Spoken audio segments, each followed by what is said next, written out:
can't get at Gordy. He's retiring, but Well, the cat came back. Said he was a goner, but the cat came back because he wouldn't stay away. Remember that old song? yeah. We're at 33 Morrison Avenue in Plattsburgh once again with Bob Booth. A story has been unfolding through 3 chapters, and each time we say, is there one more? And we look at the notes and we say, yep, at least one more.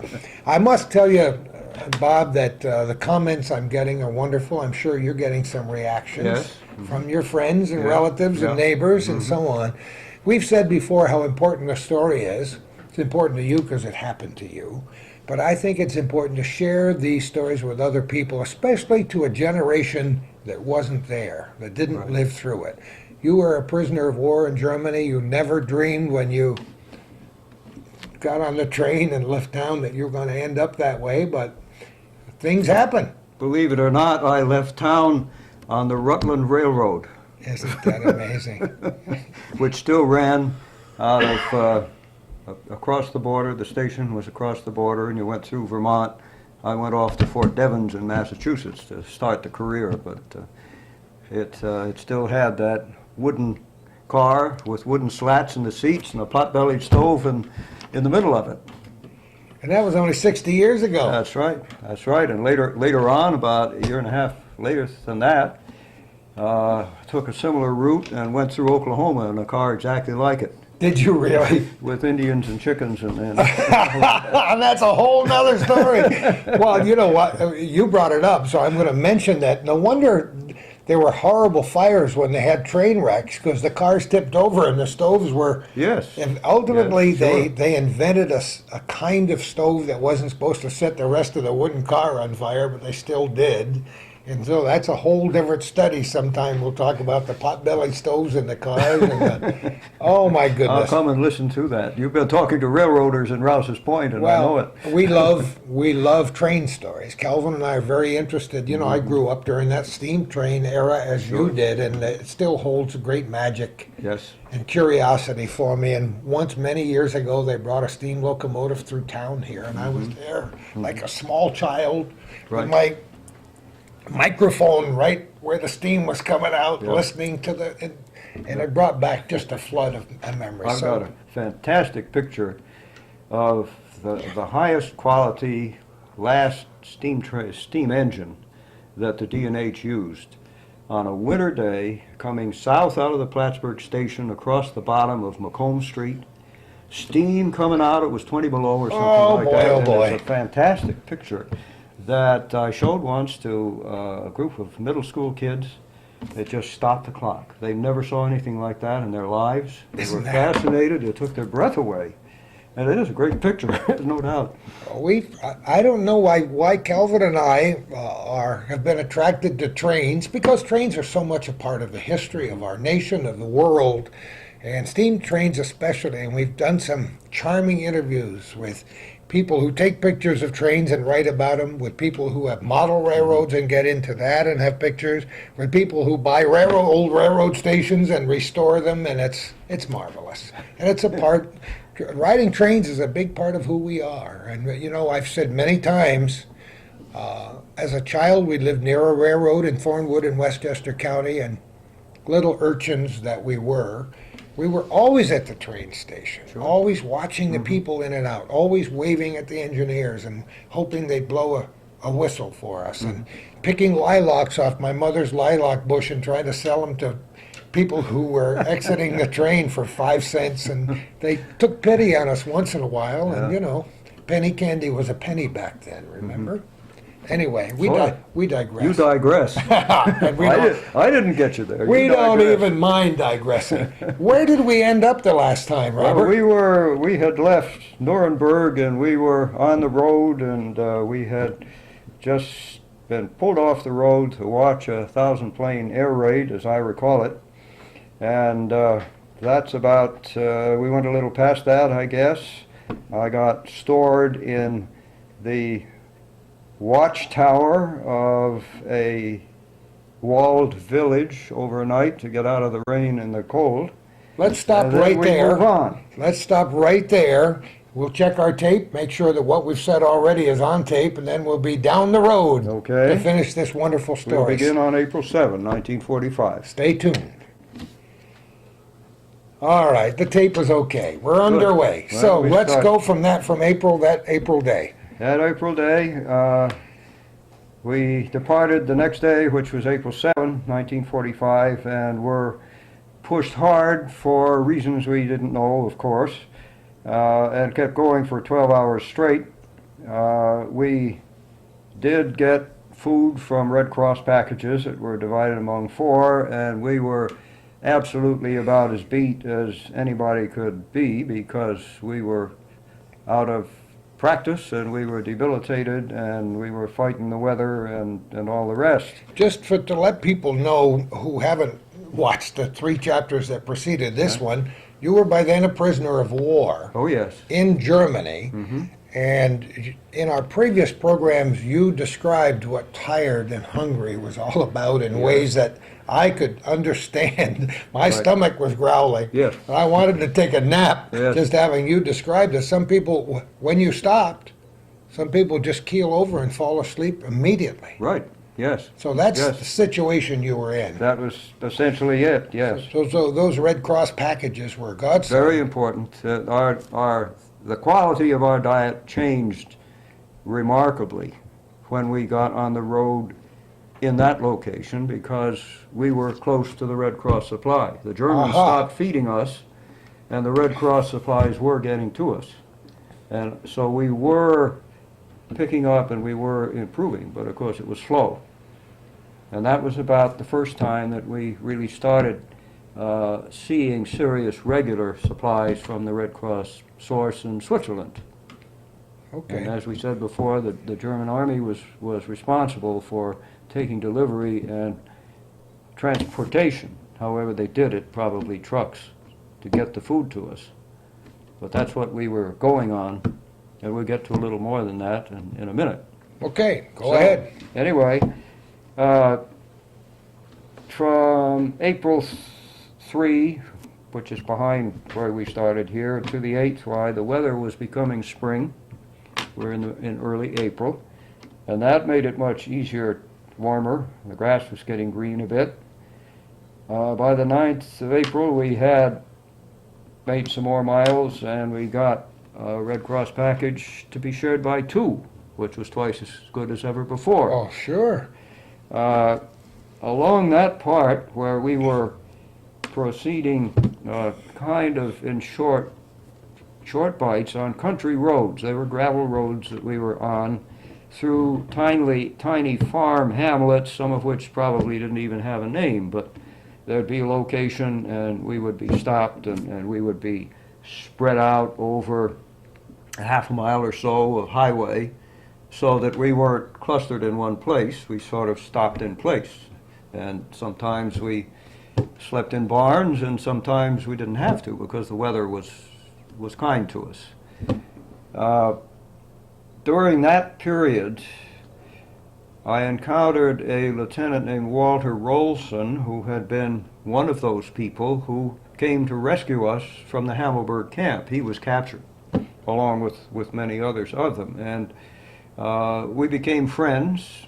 He was suffering the first reactions that you have being a new prisoner of war, because he'd only been one for about 10 days, and he wasn't used to it, and his insides weren't used to it, and so he was not a really good shape as far as his morale is concerned, and it was a friendship that was created. I kept track of where he was from, and eventually, many years later, I tracked him down in a different place through a series of remarkable coincidences, but we had a chance to get together and have a visit.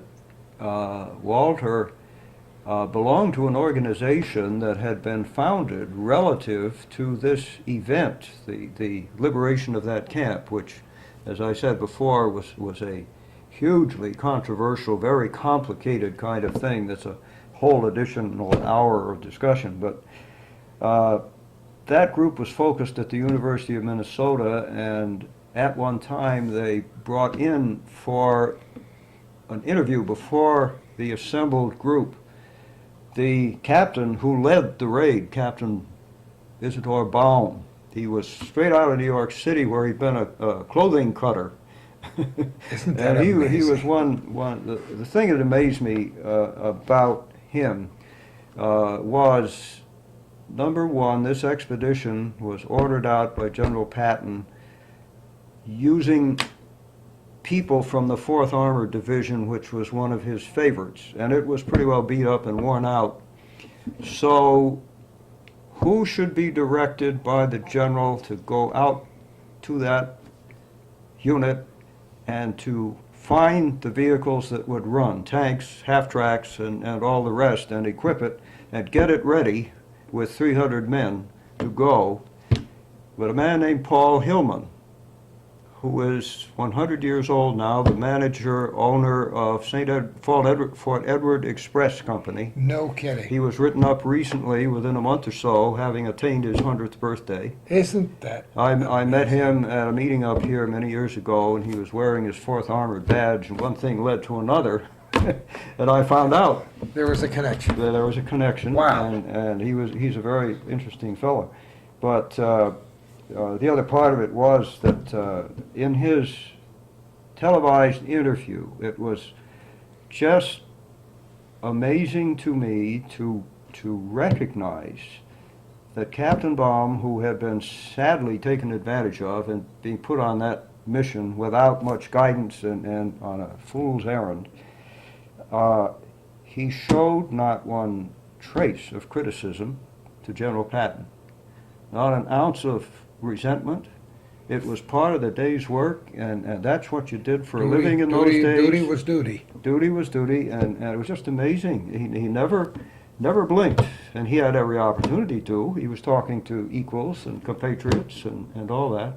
Never happened, and I was mightily impressed by, if that's what you got going for you, Yeah. when you're in hard trouble, you need that kind of person. By the 10th, we were in sort of a slow march, small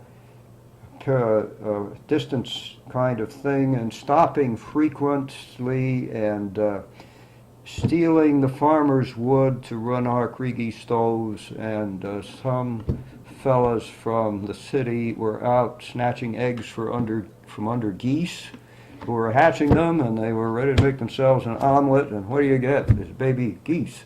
You don't get eggs to make. Yeah, that would do it for me. Yeah, they didn't know about that. I may but lay it was- off eggs for a long time. Yeah.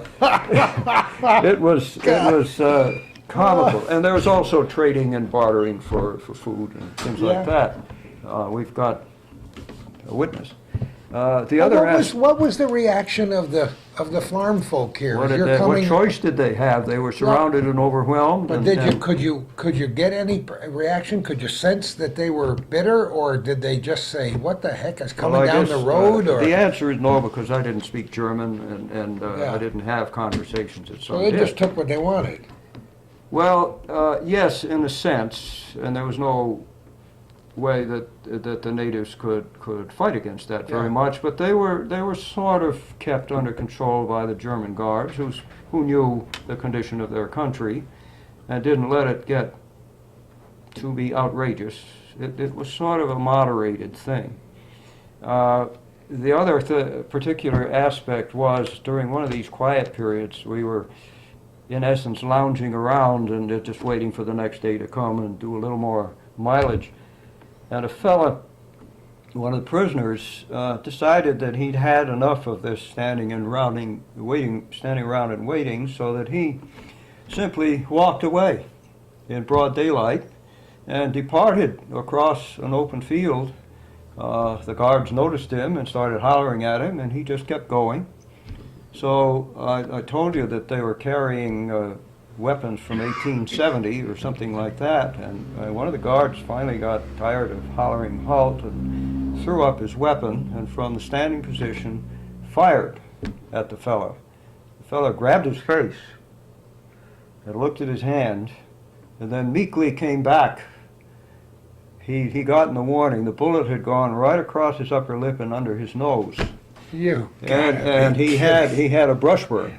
from the Yes, hot he bullet did. that we wore, Whoa. that he wore, until he was freed late in April. And that was, well, he stayed with us after that. Is that the definition of a warning shot? That's a close call. I'm sure that I John remember that, and it wasn't That's only me. amazing. That showed up in other stories that people Did it remembered. really? So That's it's a amazing. certified thing. I never knew the man, but it was pretty remarkable. We moved on, and by April 9th and 10th, we crossed the Danube River. The beautiful blue Danube was mud-colored. We crossed on a iron girder type bridge with 500-pound bombs stuck under the ends of the abutment and wired for being set off to destroy the bridge. When the Americans came, they didn't destroy it while we passed. That's obvious, you know. Yeah. 12th, 11th and 12th was slow process. The 13th we got more rations and a short march. The 14th of April we laid over in a town named Margaretan, which I found on a map. I didn't know I was there. April 15, 16, and 17 were short marches, and we began to receive Red Cross packages from other nations. Well, we spoke about that before. Okay. That France and England supplied Red Cross packages as well as they could, but England was still free, but what could it give? France had been occupied, so what could it do? Except that their packages were different from ours, which were largely American, almost army rations. But the British put in tea, and the French put in smelly cheese, and little things I like like that. both of those, so that would have been Yeah, fine. just to show, and they were branded that they had come. I love it. Let's from those pause. other- Let's pause for just a moment and try to digest the smelly cheese and the tea, and we'll be right back. Okay. You know, Calvin is my conscience. He's also a good gallery spectator. And we'll stop the tape once in a while when a question will come to his mind. And the question he had this time, Robert, was, how the heck did you know that it was a certain date and a certain day of the week? It's a question people might ask, because when you were marching, you didn't know if it was a Monday or a Friday or the 5th or the 14th. Correct. But it's like reconstituted orange juice. You've gone back and somebody has put all this together, and you've used their facts and your facts to draw the picture, right?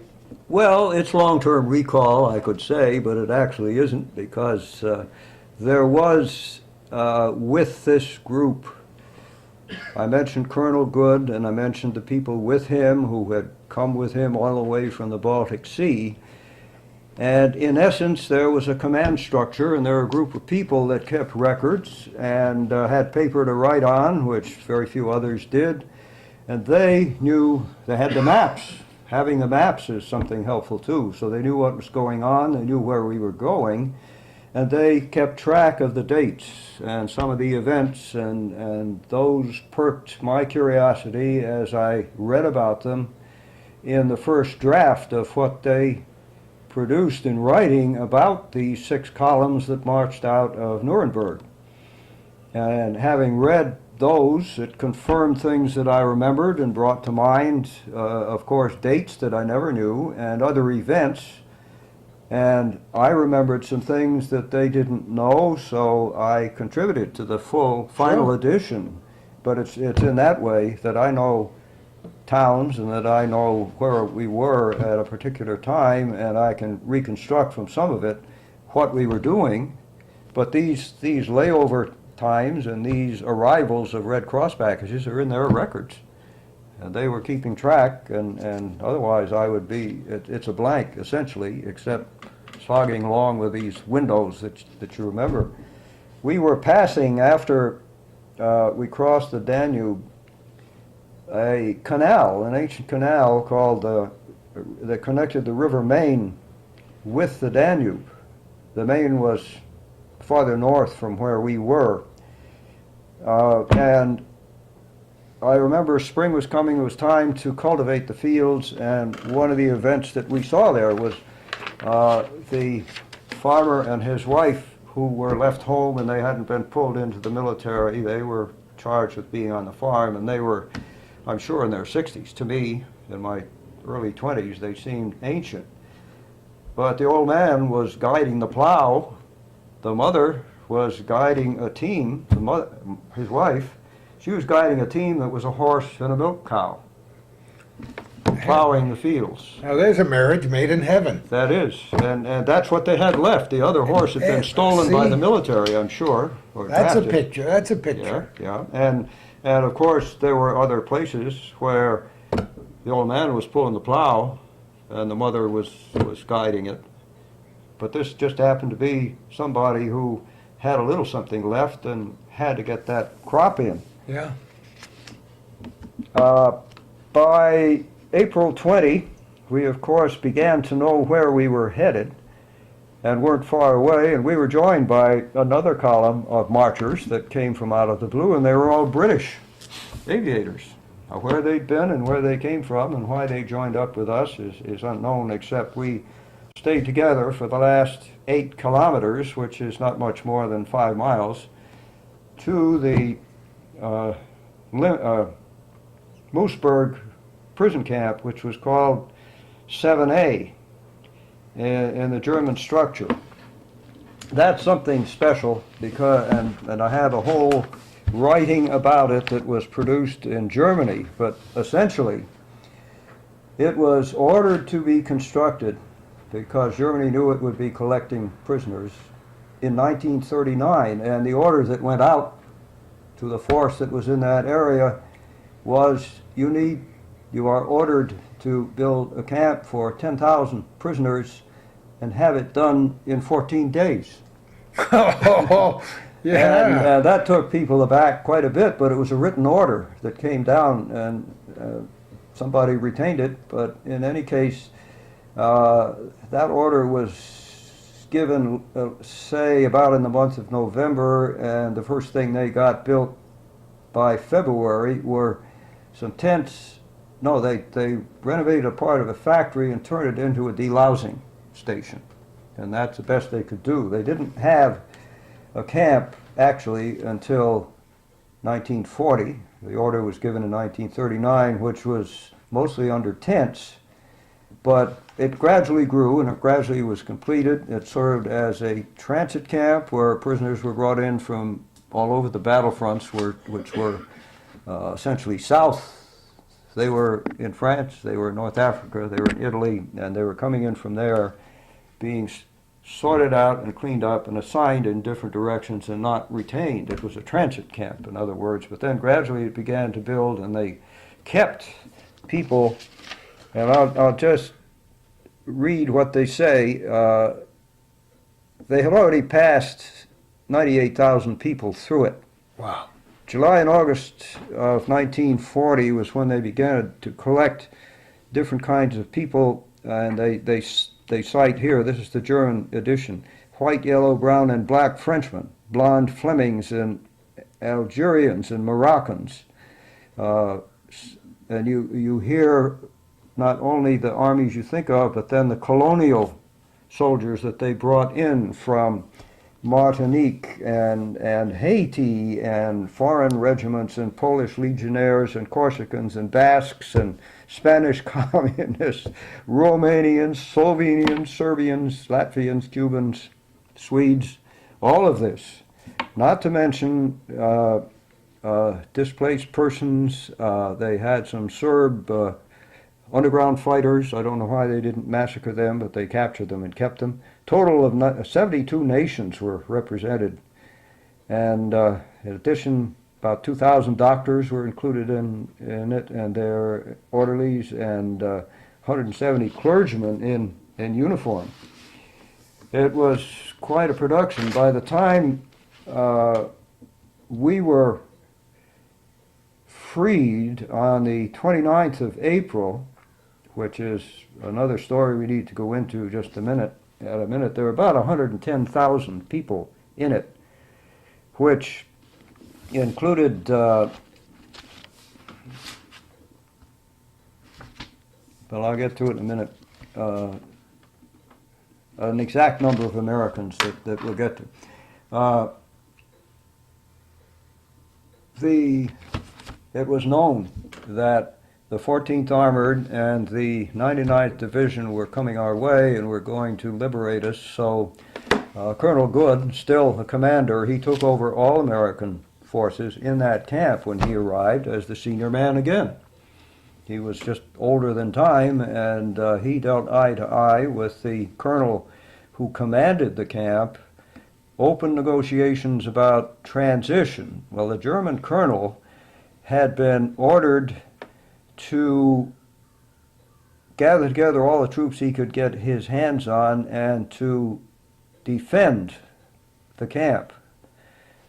However, he did not care to do that because, as we mentioned, he was going to be judged pretty soon as a war criminal possibly, and he didn't care to build his record in that respect. So instead, he willingly discussed how the transition would occur. A big problem was protecting his name and his reputation so he would look good. And he had various ideas that he advanced about how that would best be handled, and Colonel Good had some other ideas that differed from that because he knew the man was a loser, and yet he wanted to protect his troops and to protect the camp. The sticker in the middle was that there was a contingent of SS troops that were not under the command of either, but had their own point of view and their own indoctrination and loyalty, and they elected to fight no matter what. The two military commanders got it worked out, so the transition would take place and there wouldn't be a fight, but there was a fight just the same, and they had no control of it. It worked as well as it could.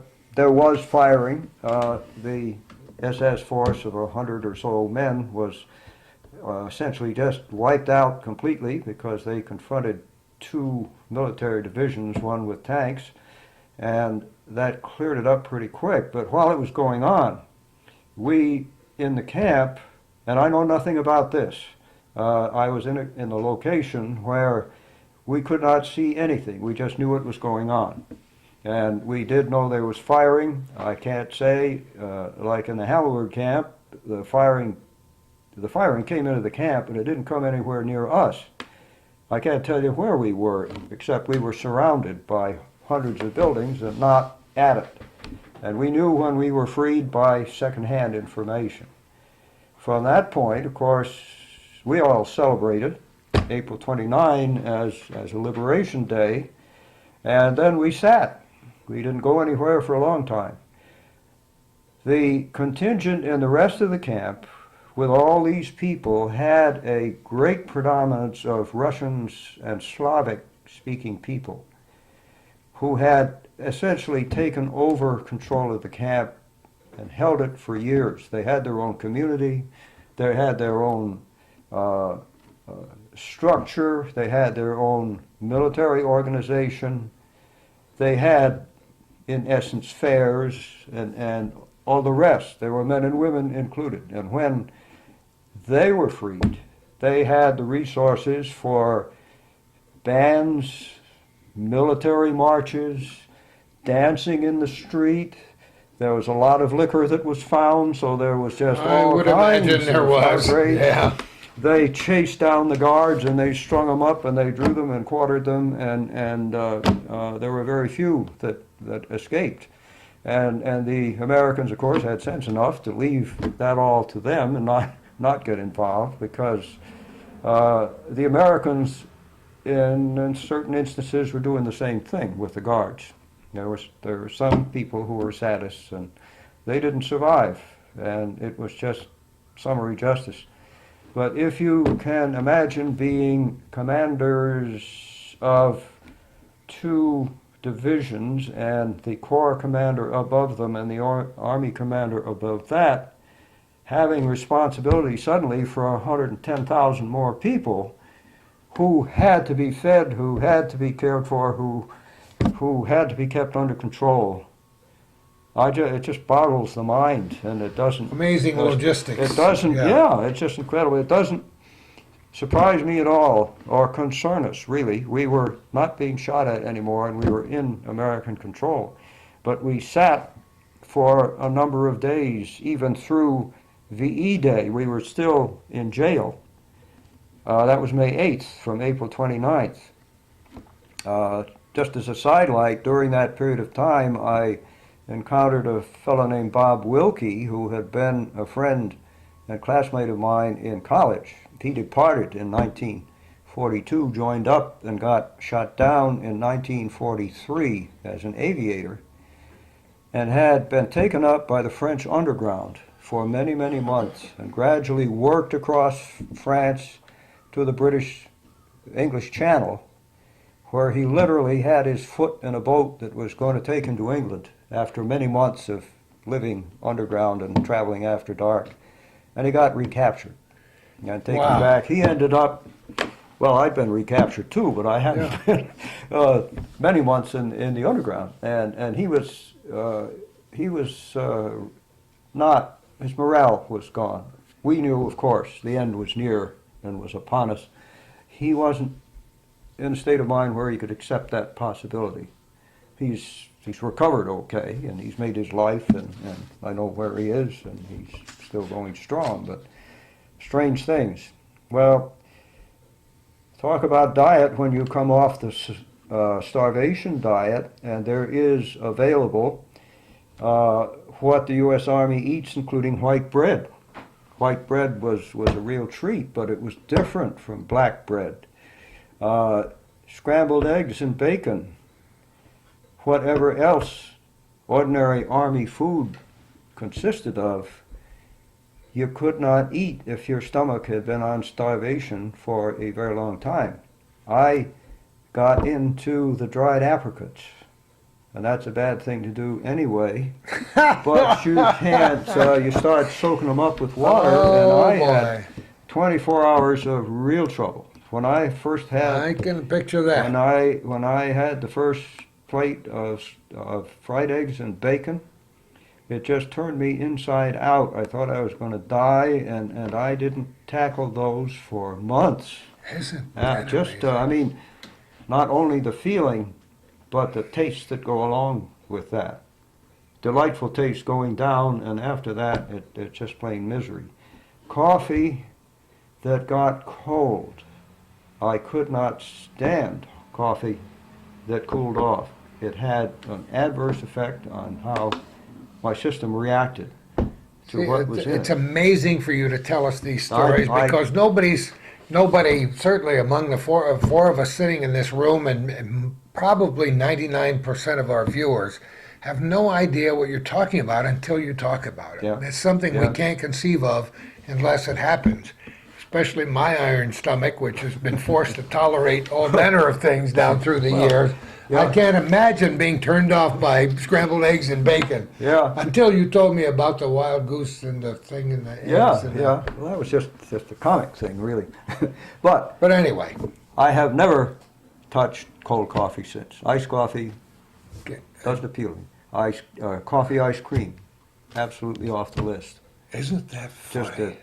If that's all the hang-ups I've got, well, that's okay. But then the other part was with the abundance of food available. And it always was true that when you had a sudden bonanza in a Red Cross package, that people would concoct things and put together much of what was in it and stir up a big stew. And cram it down. That was always bad, but when you had it in an endless supply from the U.S. Army, there were people that dived in and did this. They were called bashes. And they died as a result. They just overwhelmed their systems. We did not actually, that I remember, receive any special medical attention unless we were critically in danger. The rest of us that seemed to be getting along didn't get anything except cleaned up, deloused, and a complete new set of clothes. But did it dawn on you, just to pause for a moment, did it dawn on you that you couldn't gorge yourself with all this wonderful food? Well, we knew from past experience a little, but we were warned repeatedly not to do it. There were just those that couldn't not do it. Yeah. They couldn't resist. we didn't actually get taken carefully into medical care until a couple of stops later. So in a few days, I guess, after VE Day, we were moved to the first stop to get taken away. And we went by truck perhaps 20 miles to a city on the Danube called Ingolstadt. And Ingolstadt was a major city with a large airport, which was a grassy airport. And a conveyor belt, if you will, was started taking us to that site, and we went in our turn and sat for 24 hours at the airport waiting for the flow of airplanes to come, and it was our turn. At the same time we were sitting there, a late surrendering German aviator showed up, unannounced, flying into the airport. And of course, all the forces of defending an airport were still there, and they were still fully armed. And they had their machine guns and their anti-aircraft fire, and they didn't know what this fellow was up to. He might have had a bomb. He just wanted to surrender. But he came flying in, and everything that there was around the perimeter of the airfield opened up on him. Oh my! And I've been through a similar thing before in about a rabbit in the artillery unit. But anyway, this was all focused on the plane in the middle of the runway, and here we were all around the edge with nowhere to go and nowhere to dig. And fortunately, they fired up and quit firing eventually. But it was, we thought we had it made, and all of a sudden it looked like it wasn't made anymore. And I can remember going into Ingolstadt to look at what 2,000-pound bombs did to a city. The craters were 60 feet deep. You could have hidden a battalion in a single one. And as in Nuremberg, where the buildings still stood, these buildings still stood, but you could see the cracks running down the sides. They just hadn't collapsed yet. But it was incredible. We were shipped out by what were familiarly known as Goonie birds, the DC-3 standard airplane that was used for freight and paratroopers and all the rest. And we ended up at the racetrack in a city called Rennes, R-H-E-I-N-S, which was, I think, a major military headquarters for the U.S. Army. And the best I remember about that, it was a short stop, and we were on the racetrack, and our boss, General Eisenhower, came to see us. And the British Air Boss, Commander Tedder, Vice Admiral Tedder or something, he came, and they greeted us, and I didn't get to shake his hand, but we were there. Shortly after that, we were picked up and taken closer to the English Channel to a place called Camp Lucky Strike, which was known to several million soldiers, because if you came in from the English Channel or through the port of Lahav, that's where you unloaded and got your equipment, you got yourself together and moved out, which we did. We didn't come in at Lahav, but we came to Camp Lucky Strike coming into France and ended up there. That's where we began to get medical attention. We got interrogated, call it debriefing, because they were, well, number one, fishing for health issues so you could be looked after. They were controlling your diet. I think our breakdown of organization related to the medical and dietary care we needed more than any other measure. And the debriefing was to investigate war crimes, to see what we knew and what we'd experienced and who was guilty and so on. I had that opportunity to tell about Sergeant Eisenhower, who I mentioned back in Gerolstein, and I put in 2 cents worth, and lo and behold, after I got back to the States, an investigation officer, continuing war crimes investigation, visited me either in Plattsburgh or Albany, I don't remember, I was in school then, and took a statement from me that went into the hopper for the war crimes trial of Sergeant Eisenhower, who, to the best of my understanding, eventually was hung. So I had that satisfaction, if you will. I never testified, and I don't know what my affidavit did except put a nail in his coffin when he was sentenced. But that was a bit of satisfaction. We spent our time at Lucky Strike and then went down to the port in Lahav to get on the USS Marine Robin, which had been a ship bringing tanks to Europe, but it carried it and a whole fleet of sister ships. The Marine Robin, the Marine Blue Jay, and so on, all were hauling boatloads of people back to the United States. As I was wandering around the docks of Lahav, I ran across Lieutenant Porto.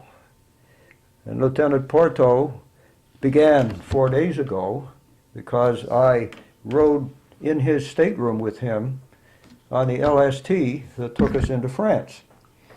And I was cleaned up and shaved up and so on, so he recognized me, and we had a reunion on the dock.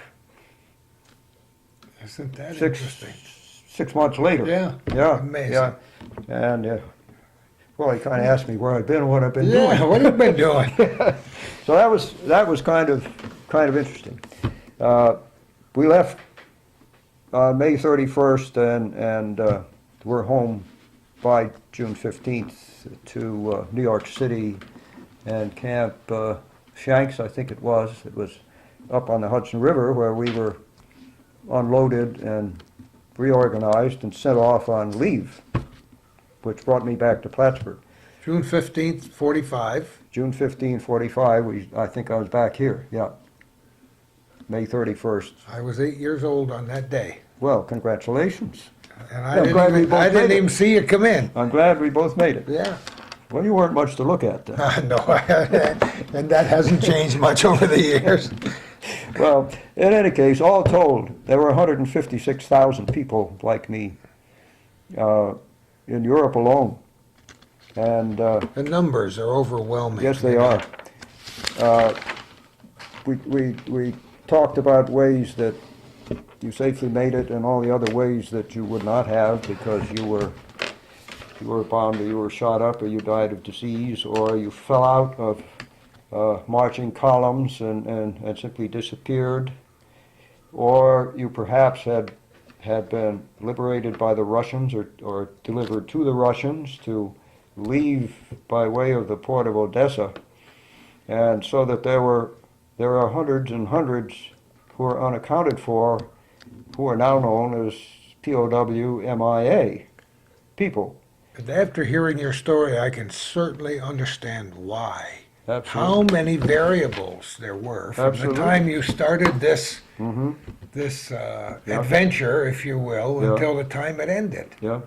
Yes. It's like somebody up there was helping you along the way, because anything could have happened. Right. I mean, any number of things based on your stories alone, plus a million other stories. Right. You know? Right. And did. That gets back. I thought of one thing. Here's the circles of those events. In and out of Lucky Strike. Greeting and saying farewell to Lieutenant Porto. It's amazing. Meeting in the foxhole when we first went into action. I took over the foxhole of a fellow I had been in ROTC with in college. I didn't know him, but yeah, he was there. Finding Bob Wilkie, college classmate. There he is, right, kept where I could find him. Tom Barry of Plattsburgh, New York. I never knew him before, but he was helpful, and he came back, and we knew each other for a long time here. We did stop outside Rhin on the way from the Saar to the Battle of the Bulge. We had the 3-day layover there because we were in strategic reserve, and they really wanted to sock them when they put us in. That's what we were there for. I'm grateful to stay there, I might add. But in any case, but that takes us to MIA, because when this all started, I had a 3-man forward observer crew that I worked with. And there was a radio technician who was a staff sergeant, Sergeant Steve Cieslak from Des Plaines, Illinois, and he's still alive. He was captured. And a man named John Watson from a community down 30 miles east of Pittsburgh. I don't remember exactly what it was. They were from a different unit than I was. Watson was a T4, a technician who had mechanical specialties and communications, in that he dealt with telephone and wiring and a lot of other things, but that's normally what you had to work with you. A communications fellow who kept the radio going and relayed signals, and they were theoretically able to do forward observing as well. And this other fellow who was a protector and a carrier, we had radios that had two 20-pound sections that you carried by hand, along with all your other gear. And so you needed extra help. There just weren't enough. You could do with two, but three were better. And Watson drove the Jeep. He was captured at the same time and never been heard from since. I have tried various ways. Steve Cieslak, who was in the same unit with him, tried various ways, and there are all kinds of types of communication that wind around and eventually give you information. I finally advertised in the Prisoner of War magazine, that's an official organization, looking for an unknown person about 3 years ago, because I'd shot my wad, there was nowhere else to turn, just to see if anybody knew. And whether or not I've told this story before, it's worthy, because that produced results. And within a couple of days of publication, I received a phone call from that town in Pennsylvania from a fellow who was sitting in a VFW post where he was the service officer, going through his mail, and naturally had a bar in it, and the lady who ran the bar was reading this magazine and read my ad and said, "Hey, I think you ought to look at this. This sounds like something familiar to you." He did. He called. He said, "You're talking about my Uncle John, and we have never heard anything about him. In fact, in our family, Uncle John lost two brothers who were killed, and he was MIA and never has been heard from. And there was another brother who survived, who was my father in that family." That closed the book. They didn't know anything. They had had no report. So I wrote to him and I told him what I knew about the last contact I had with John. But there, that takes you right to the fact that there are upwards of perhaps 20,000 missing that tried to get out through Odessa that have never been accounted for. We talked about that earlier. And all these people, like John Watson, he was a risk taker. He wanted to fight more than he wanted to run radios, and he did. But what happened, this is where Angela Florence comes in, of course. She's a different generation. Was interested in other MIAs, of course, and led the charge and was a wonderful spiritual woman and a true leader of a cause that we all much appreciated and stood by her staunchly. She's a great loss to us. Tremendous loss, and once again, Right. for Well, all of us, including Calvin and myself, who've Yeah. interviewed her many times Yeah. and gone to so many of Right. the special ceremonies and commemorative events that she spearheaded, and it was a Yeah. tragic loss.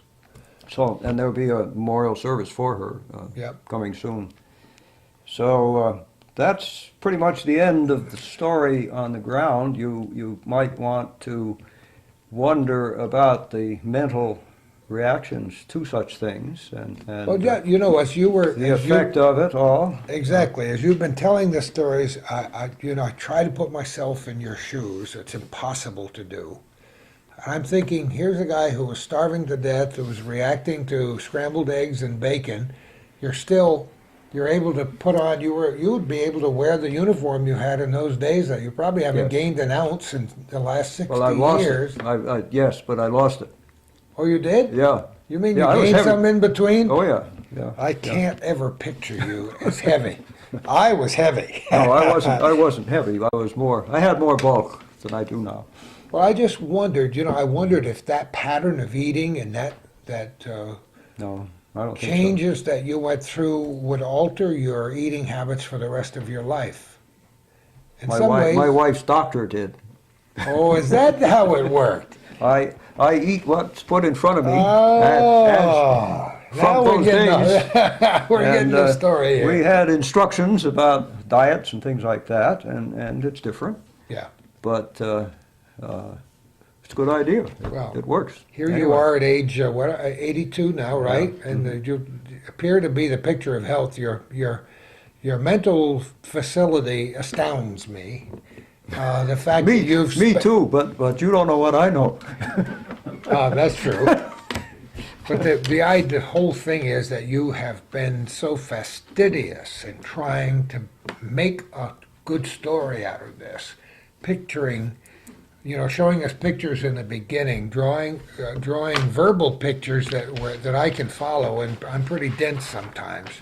But adding this chapter of history, which I believe is so absolutely important to preserve, and it's a feel-good thing for you, not Yes, it because is. you want to Yes, it wave is. your own flag No. or toot your own No, horn. it's a story worth telling, I believe. It's a and story, I'd absolutely, like to try it. Mhm. and that's why we've stood here through 4 chapters of it and enjoyed every moment of it. What have you got here? Well, this is the last picture. It won't look like much, but once we were Let me hold liberated, it up till Calvin can focus on Yeah. it. Talk about it. once we were liberated, the first official act by military clerks was to hand us that form, which is the ramp registration form, where you fill in your vital statistics and the unit that you served in, and perhaps where you were captured. I'd have to look at it. But it makes a formal record so they know who they've got, who they're talking to, and they can plug you back into the system. And to report that you have been found and change your classification from a possible POW, which was not known until really at this minute. I was presumed, but not identified, except Tom Barry showed up, but that's not official enough. Until I was recovered, and RAMP means Recovered Allied Prisoners of War. So we became RAMPs, and this became the beginning of the official record that got us back on the books and got us slipped into the channels that handled official prisoners of war and not people trying to sneak in under cover of some false identification. That was important too. But that's all. It's just sort of the last page of the book. How You would made you it. how would you end up with this document? It was handed to me by some clerk of the U.S. Army to You- fill in, and I filled it in. and kept it though. Well, I must have done it twice, but I don't know how I got It's it back. amazing. 3 times in triplicate, huh? Yes, But probably. It's amazing because at the last chapter, as we sat here, you showed me a Vmail you sent. Yes. You somehow got to keep the original and ended up with both ends of the situation, something that Calvin and I just blew our minds completely. And here you are with a register form for recovered Allied prisoners of war that should have been somebody's file in Washington, shouldn't it? Well, And it here is, you are. it is somewhere else. You think it's They part of it is believe me. somewhere? They believe me. They eventually gave me my 6 months' pay. Obviously, I hadn't been drawing that. It's amazing to me, and what's further amazing to me is how somebody can go through that kind of an experience and sit here 60 years later and find humor in absolute pathos. Somehow you've managed to absorb all of this into who you are today and to draw a picture that you're comfortable with, or at least that you've tolerated over the years. And you talk about your mental attitude when you come back. I mean, it wasn't until relatively recently that we adopted a diagnosis called post-traumatic stress disorder, which, as we now know, anybody who's been in situations that you were in and other kinds of situations Right. has suffered from. We just put a different name on it. There It was was- shell shock yeah, in one yes. time, and it was another thing in a different war, right. and we've just put different labels on it and come to understand the process. Yeah. You didn't know, you didn't put a label on the way you were feeling when you got home. How did you handle this, the recovery from this mental stress you'd been through? Well, it's the same as with different details, of course, as anybody who has been through the military situation in combat.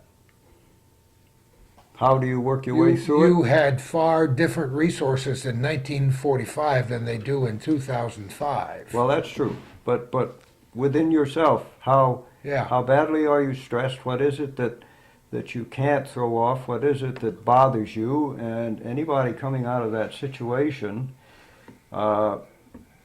is affected with memories and flashbacks, and those never stop. Really, they're not malignant flashbacks. I know But they're exactly there. what you mean. That's They're a there. good choice of words.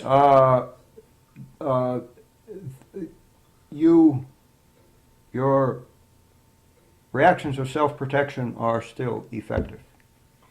I'm sure they are. Well, we were 2 years out of it. We were living in Albany, New York, where there were still trolley cars running. Trolley cars made funny sudden noises. Sometimes there was a slam that was like an unusual, unexpected Yeah. slam of Sound. metal on metal, Yeah. sort of like an explosion. That had set the prickles on your spine running. Adrenaline You- rush. Well, you'd hunch over and look around. Of course. You could. I mean, it was more mental than physical. But there were some people, of course, that would hit the dirt when things like that happened, and siren sounds. Some of them sound like shells coming in. Shells sing. Did you have any formal, I won't say use the word debriefing, although you had to tell your story to some officials when you came back, I'm sure, but did you have psychological counseling or help? No. Or did you not? Did you think as though you didn't need it, or they just send you home, or how did that work when you got back? Well, we were checked medically, and according to what was known about such things, I suppose there was a psychiatric aspect to it, but I don't remember the process at all, except that I know we received a medical focus of some kind, even if it was only talking to you for a period of time to realize that you weren't in need of serious things. You didn't, by diagnosis, you didn't have any diseases, and your digestive system was coming back, and things like that, and mentally talk to somebody, and if they're twitching and blacked out or reluctant to talk or something like that, then you better do something else. Well, that's what I mean. But the process Yeah. would be There was- far different today because Oh, I we've think come so. to Oh, it understand is. a lot Oh, more. it's than highly we did. structured, and yes, we didn't. It was just a mass production thing, and if you weren't really in bad shape, you were treated on an average like everybody else.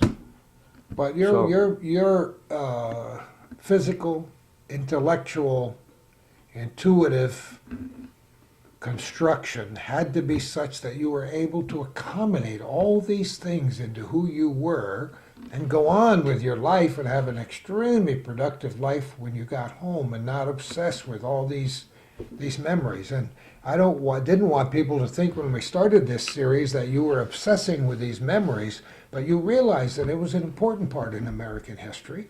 Certainly was Sure. a tremendously important part in your life, although you lived 82 years, so physically this time span is only this It's a big, tiny slice, yes. and yet the impact. There are a lot of answers to why I am better off than some. I mean, you go to a veterans hospital and you find people that It's sad. couldn't make it and never were going to make it or have relapsed, and it's the same if you're 82 or you're Vietnam or you're Iraq or whatever. Some people are wired in a certain way that they just can't do it. And it wouldn't have mattered probably what occurred to them in life, they still wouldn't have been able to do it. You load all the kind of stress we were under onto that wiring system, and it's going to collapse. And that happens in different degrees and in different ways. I'm not wired that way. It's just the only basic explanation. My ancestors aren't, they were great worrywarts and such, but able, let's say, more stoically to deal with things, and they dealt with them. Yeah, They dealt with them. I grew up that way. They dealt with them. There is another thing that's not politically nice to say. I was an officer. I was educated.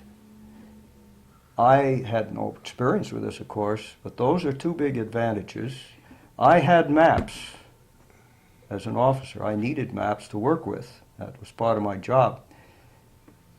All the other guys that were shooting and firing and digging foxholes generally knew that their objective was the next hill, and then the next one, and then the next one.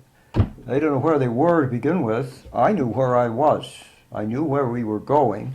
That's an I advantage. knew what the game plan was. I can understand. So the apprehension was awful, but it wasn't as Yeah. intense as it is being lost with no way out. No, it gave you perspective. That's None of the- us had any way out, Yeah. but it's different not having a way out and being lost as well, or not having a clue. That statistically has been shown to have made a difference in how you survive the events.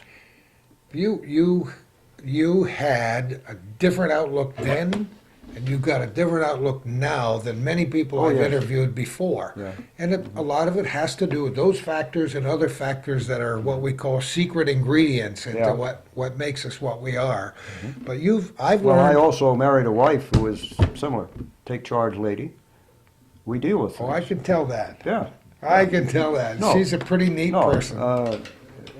she's solid, Yeah. and that's important as well. And you've had a wonderful 60-year marriage. A lot of 60s going on with That's you right. this year, It's isn't there? a big year. Big Well- year. You know, when we came back, and I've mentioned this as well before, this is not new, you wonder what is the attitude. The people came back from Vietnam Right. as pariahs. Yeah. Were we going to come back and receive the white feather treatment as being cowards or traitors? Or were we not? That was a thought. Was it? You It didn't was know a there'd thought. be a real stigma, huh? No, we didn't. Thought passed my mind, but it never came up. It wasn't that way. Everybody was welcomed with open arms, and it worked out fine in that way. You weren't shut off from jobs, no matter what kind of a job. You weren't shut out of school. The GI Bill was there, which was a fantastic opportunity. And so that aspect didn't come up. Eventually, they even cranked out a medal for being a prisoner of war. Absolutely. And that came probably 35 years after the event in a brown paper envelope, but yeah, it was recognized. I bet that takes us all the way back. We're in the midst of recording this program just in the middle of the commemoration of the Battle of Plattsburgh in early September 2005. And that brings me all the way back to that time period in 1814 in September, and a group of young boys that defended the area down at the bridge on Yep. Bridge Street. And then many years later, Congress saw fit to commemorate that act with rifles. Right. And if you could find one of those rifles and had one in your kitchen these days, you'd never have to work again in your life. That's right. That's right. You've revisited the story over and over again. It helps to tell the story. It helps to solidify it in your mind. You you know, while you're a unique individual, we all are, but you are a unique individual among all the people I've met because you had a certain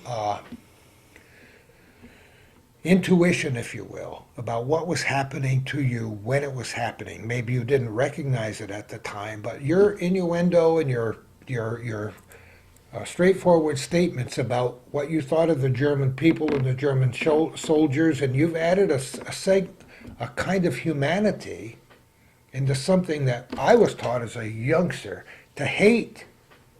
And I think that probably helped you to digest this whole thing because you met German soldiers who you knew not to be nasty people at that time, and you've told stories of humanity. Mm-hmm. As badly as you were treated, you could have been treated a lot worse. Absolutely. And other prisoners were in other situations by not only certain German segments, but the Japanese as well. I missed a story too. Well, tell it. One of these. You missed a story. This will go down in history. On one of these, just on that subject, on one of these road marches, we passed a fork in the road. It was sort of a Y intersection, and we were to turn right and continue on. We came upon an overturned horse-drawn farm wagon, and the Y, we could see it turning left and looking over our shoulder. It contained potatoes. They weren't in very good shape, but a cartload of potatoes was overturned at the edge of the road. Just at that same time, in the opposite direction, some German guards with a troop of Russian prisoners. There was no higher level of hate than they had mutually, and the German guards held these men just in complete utter contempt as animals. Yeah. The Russians were in a starvation mode that was far worse than ours, and they came toward us, and they came upon that upended cart, and they dived into the potatoes like animals to get their share, and they were kicking and gouging and biting, and the German guards couldn't let that happen. They waded in with their clubbed rifles, just pounded everybody and beat them off.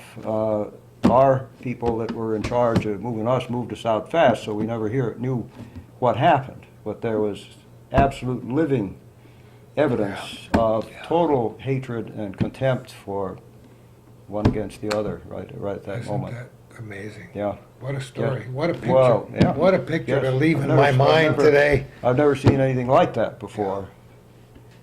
Well, this is a story that continues to unfold. Even though we're talking about events that happened 60 years ago, the story continues to unfold. Are there any a little addendum that you'd like to add at the end here? Anything else that comes Trophies to that mind? I didn't win? When we were sitting in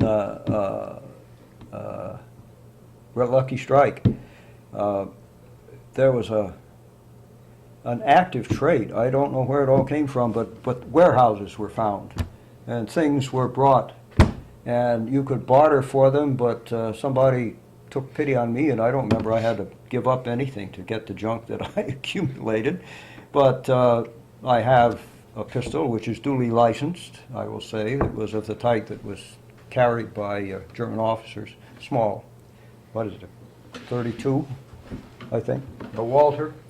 Yeah, show me. It's in safekeeping, but I make a point it's licensed. You don't want to have too much information about where things are around the house. That's a plain old German standard GI canteen.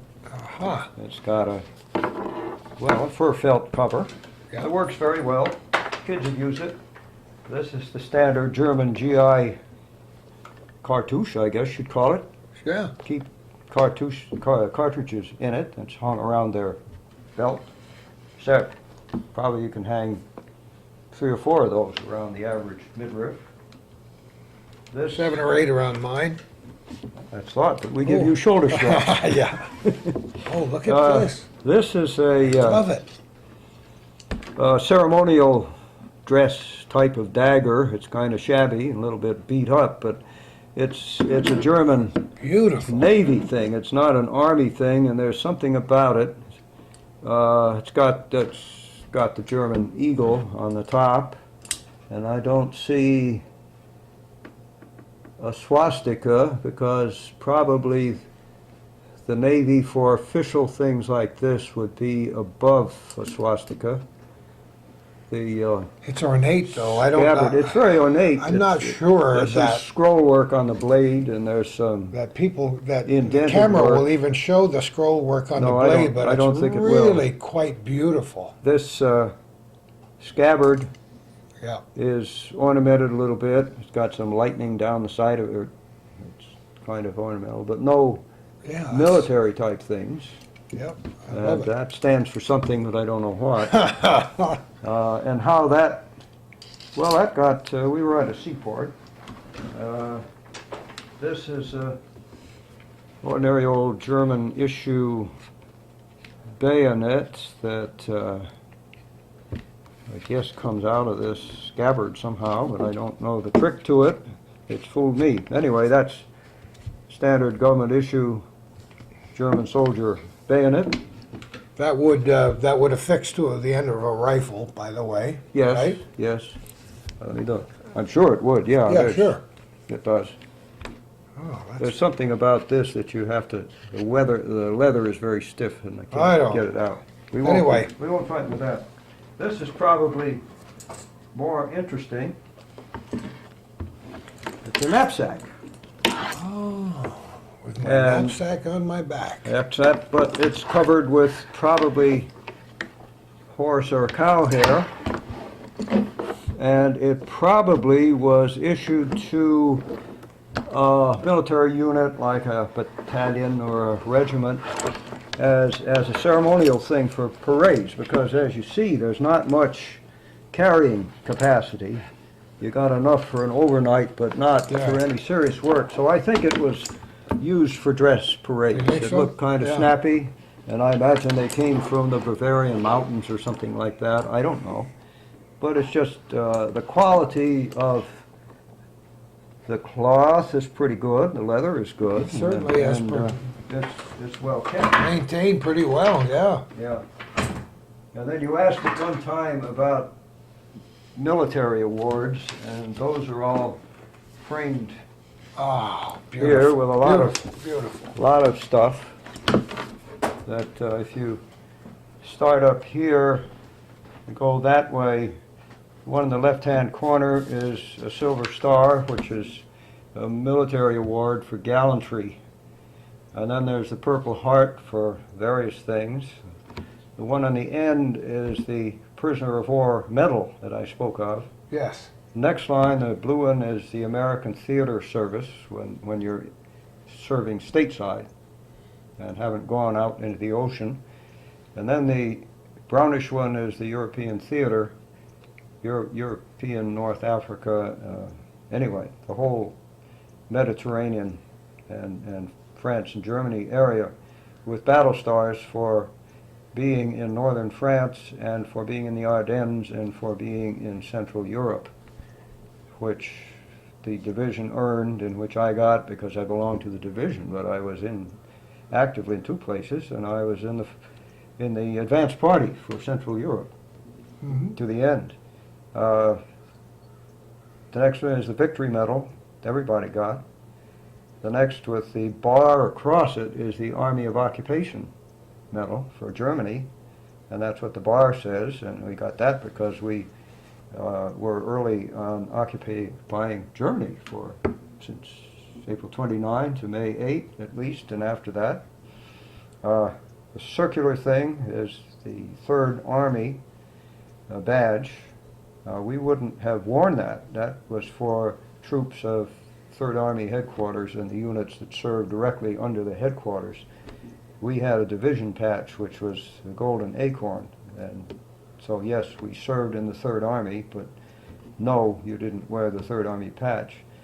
The one next to it is for spending years in the U.S. Army Reserve. The next one to that is an award given by the state of New York called the Conspicuous Service Cross. And then the triangular thing is the patch for the 7th Army that we served in for 2 days. When we were preparing to ship from France to Belgium, we were temporarily stashed with the 7th Army, and then we left it, but we didn't do anything very much. The crossed cannons are the insignia of the field artillery. That's what the officer wears on lapels. Below that are second and first lieutenant bars, and then there's the U.S. insignia that everybody wears, and then below the 7th Army is when I changed horses and became a judge advocate officer, and that's the insignia of the Judge Advocate General's Corps, which is why I didn't go to Korea. I was a JAG then, and they didn't want JAG officers. Then eventually I became a captain in the reserve, and that was it. So that's the whole litany right there. Oh, that's wonderful. What a tremendous collection. What a tremendous patriot you are. And I want to show appreciation not only on behalf of Calvin, Hometown Cable, and myself, but the rest of the North Country and all our viewers for sharing this story, this very important story in 4 chapters. We didn't know how long it was going to take. You kept telling stories. Well, I know. I kept prodding you, and and I would say something, and it would spark a memory. But it is good to look back on these things and to be able to deal with it at this time in your life, and maybe it'll be some lessons learned for those people who are viewing our program. We haven't talked, and we will for just a couple of minutes toward the end of our program. How did you get from the time you got home to where you are now? What have you done in your lifetime? What? Well, I've been a lawyer since 1948. So that was 3 years. It was only 2. Everything was accelerated. Aha. I gained extra college credits because they were all crammed together before Gotcha. I got in the service, and then the same thing with law school. So actually, if I had followed the normal course, I didn't lose any time from schooling. I graduated when I would have ordinarily from law school. And I came back right here to Plattsburgh, and have been here ever since. It seemed like a good place to be. It's like nothing has happened from Yeah. then till now. We know better. Well, you're my wife's from here, I'm from here, and my here we father was are, a yeah. lawyer, and that's a good way to get started. My grandfather had been one, and so anything that a lawyer can do over 56 years is how long I stayed until last August. I refused to pay for a license after that. Name anything and I probably experienced it. A vast array of things you can get into just without, I never held public office, but just doing those things and going over the lifetime of practicing law, you get involved in new situations, you start learning new things, and you develop a body of knowledge and interest, even pleasure. Along the way, given all those years, I was in 4 or 5 different pools of interest, if you will, where I spent a lot of time and earned my living very intensely. And they changed as you grow older too. And you're still intensely curious about people and things today. And Well, that's the other side of that it. never If you were to, I've been vetted for several jobs, and you have to crank out all this stuff, so I have been forced to remember it. My wife has too. And if you take out those 4 or 5 sheets of endless writing and discover all the things that you've been involved in, adopting your own community as something to take part in, it's just incredible. I'll speak for her. When we first got back here, we were worrying about the Cold War, and we were spotting airplanes from spotter stations One was on top of the physician's hospital. Well, that brings back memories for Well, me yeah, as a part yeah, of that youth. Yeah, we were watching the North Pole and looking for Russians because there was no Yeah. dew line or Oh, no radar or yeah. anything, and so I did the babysitting with our first child, and she went up to the top of the physician's hospital to spot airplanes.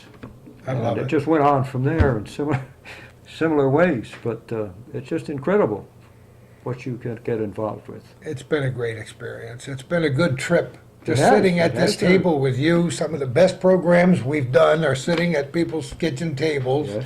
and just unraveling what is their life.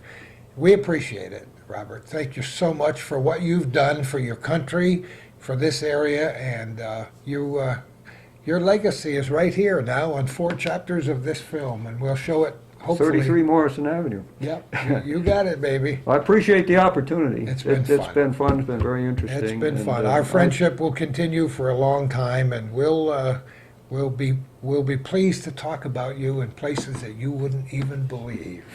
I have been talked about behind my back in different kinds of ways. In lots, for a in long lots time. and lots of places. Our thanks to Helen for being the matriarch of this whole experience and for being at least the other half of this equation, right? Yes, Of this absolutely. perfect Absolutely. circle. And thanks to our viewers and to Calvin for manning that camera all this time. And to all of you, thank you so much for watching Our Little Corner. Who knows where we're going to be next time for Our Little Corner? Somebody's kitchen again, I'll bet.